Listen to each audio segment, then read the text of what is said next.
আসসালামু আলাইকুম ওৰহমতুল্লাহি তাআলা ওবাৰাকাতুহু। আজি আপোনালোকৰ সন্মুখত অহাৰ মোৰ উদ্দেশ্য হ'ল যে আজি দেশত যিবিলাক চলি আছে, আপোনালোকে চাই আছে নিউজত, ফেচবুকত, যিবিলাক মানে অত্যাচাৰ চলি আছে, মছজিদ মাদ্ৰাছা মানুহৰ ঘৰ ভাঙি দেশৰ যিটো পৰিস্থিতি অসমত, বিহাৰত আৰু দিল্লীত ইত্যাদি জায়গাত যিবিলাক চলি আছে, নানান প্ৰকাৰৰ উচ্ছেদ চলি আছে, নানান প্ৰকাৰৰ অত্যাচাৰ চলি আছে। আজি এক নম্বৰ কথা হ'ল যে আমি আল্লাহ তাবাৰক ও তাআলাক পাহৰি গৈছোঁ, আল্লাহৰ জিকিৰৰ পৰা আমি গাফিল হৈ গৈছোঁ। সেইকাৰণে আল্লাহ তাবাৰক ও তাআলা আমাৰ ওপৰত, আপোনাৰ ওপৰত এই আযাব অৱতীৰ্ণ কৰি দিছে। সেয়ে আমাক সকলোৱে আল্লাহ তাআলাৰ পিনে ৰুজু কৰিব লাগে, আল্লাহ তাআলাৰ পিনে আকৌ আহিব লাগে, বেছিকৈ তওবা ইস্তিগফাৰ কৰি দোয়া কৰিব লাগে।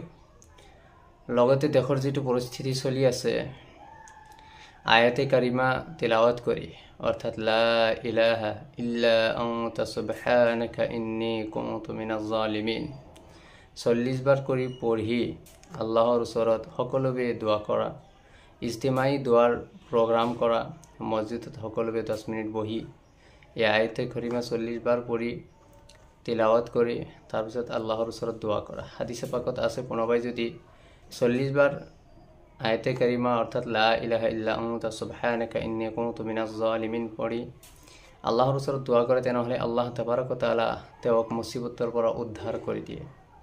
সেয়া আমাৰ গোটেই মুছলমানৰ ওপৰত দায়িত্ব যে আজি আমি আল্লাহৰ ওচৰত তওবা কৰোঁ, আল্লাহৰ জিকিৰ কৰোঁ আৰু এই আয়াতে কাৰিমা পাঠ কৰি আমি দোয়া কৰোঁ, আল্লাহৰ ওচৰত ক্ষমা বিচাৰোঁ, আল্লাহৰ ওচৰত পানা চাওঁ, যিবিলাক ফিতনাৰ পৰা, এইবিলাক আযাবৰ পৰা আমাক হেফাজত কৰে যেন। মহিলা মানুহকো নিজৰ ঘৰত, আনৰ ঘৰত নহয়, নিজৰ ঘৰত জায়নামাজত বহি তিলাৱাত কৰি আল্লাহৰ ওচৰত দোয়া কৰা। এনেকুৱা নকৰা যেন মহিলাসকলেও এক ঘৰত ইজতিমা হৈ পিছত পঢ়িব লাগে, এনেকুৱা নহয়। নিজৰ ঘৰত যে কেইজনমান মহিলা আছে গোটেই একলগত বহিব পাৰে, কিন্তু বেলেগ ঘৰৰ পৰা আন এটা ঘৰত গৈ বহি তেখেত যে আয়াতে কাৰিমা পঢ়িব, সেইটো কিন্তু বিদাত, সেইটো জায়েজ নাই। যেনে আজিকালি চলি আছে আমাৰ খতমৰ কাৰণে, যিবিলাক মহিলাসকলে খতম পঢ়ে আৰু হুজুৰসকলক মাতি দোয়া কৰাই লয়, এইটো কিন্তু বিদাত, এইটো জায়েজ নাই। ইছলামত এইটো একেবাৰেই নাজায়েজ। এইবিলাক বিদাত বস্তু যিটো নেকি ইছলামত নাই, সেইটো আৰম্ভ কৰা ঠিক নহ'ব। সেই কথাটো মনত ৰাখিব যে আমাৰ এতিয়া সবতকৈ বেছি যিটো প্ৰয়োজন, আল্লাহৰ পিনে ৰুজু হোৱা, আল্লাহৰ ওচৰত ইস্তিগফাৰ কৰা, তওবা কৰা, ক্ষমা বিচৰা যে আল্লাহ আমি বহুত নাফৰমানি কৰিছোঁ।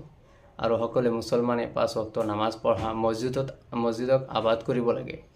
আজি আমি মছজিদত নামাজ পঢ়িবৰ কাৰণে আমি নাযাওঁ, সেইকাৰণে আজি আমাৰ মছজিদবিলাকো আল্লাহ তাবাৰক ও তাআলা আমাৰ পৰা চিনি লৈ আছে। হযৰত মৌলানা গালিবান সাইদ আহমদ পালনপুৰি সাহেব ৰহমতুল্লাহ আলাইহি কৈছিল যে আজি আমি মছজিদত নামাজ পঢ়িবৰ কাৰণে নাযাওঁ, এদিন এনেকুৱা আহিব যে তোমালোকে মছজিদত যাব বিচাৰিব, কিন্তু তোমালোকক মছজিদত যাব দিয়া নহ'ব আৰু তোমালোকৰ মছজিদৰ অস্তিত্ব নাথাকিব। আজি সেইটোৱে আমি চাই আছোঁ যে আজি দেশৰ যিটো পৰিস্থিতি হৈ আছে, মছজিদবিলাক কেনেকৈ ভাঙি আছে, আমাৰ ঘৰ বাৰীখন কেনেকৈ ভাঙি আছে, যদিও নাম আছে, যদিও মাটি নিজৰ নামত, তাৰপিছতো ভাঙি দিয়া হৈ আছে। এইটো আল্লাহ পাকৰ আযাব আমাৰ ওপৰত আল্লাহ তাআলাই অৱতীৰ্ণ কৰি দি আছে। সেইকাৰণে আমি সকলোৰ ওচৰত এটি দৰখাস্ত কৰিম যে আমি সকলোৱে আল্লাহৰ পিনে ৰুজু হৈ তওবা ইস্তিগফাৰ কৰি আমি আল্লাহৰ ওচৰত দোয়া কৰোঁ আৰু আমাৰ আকাবিৰিন যিবিলাক কৈ আছে সেই ওপৰত আমি একত্ৰিত হওঁ। যদি আকাবিৰিনে কোনো প্ৰকাৰ আৱাজ দিয়ে তেনেহ'লে আমি যেন একত্ৰিত হওঁ। আল্লাহ পাক সুবহানাহু ওয়া তাআলা আমাক সকলোকে আল্লাহৰ পিনে ৰুজু কৰাৰ আৰু তওবা ইস্তিগফাৰ কৰি আয়াতে কাৰিমা পাঠ কৰি আল্লাহৰ ওচৰত দোয়া কৰিবৰ কাৰণে তৌফিক দিয়ে যেন। আমিন। ওয়া আখিৰ দাওয়ানা আলহামদুলিল্লাহি ৰাব্বিল আলামিন।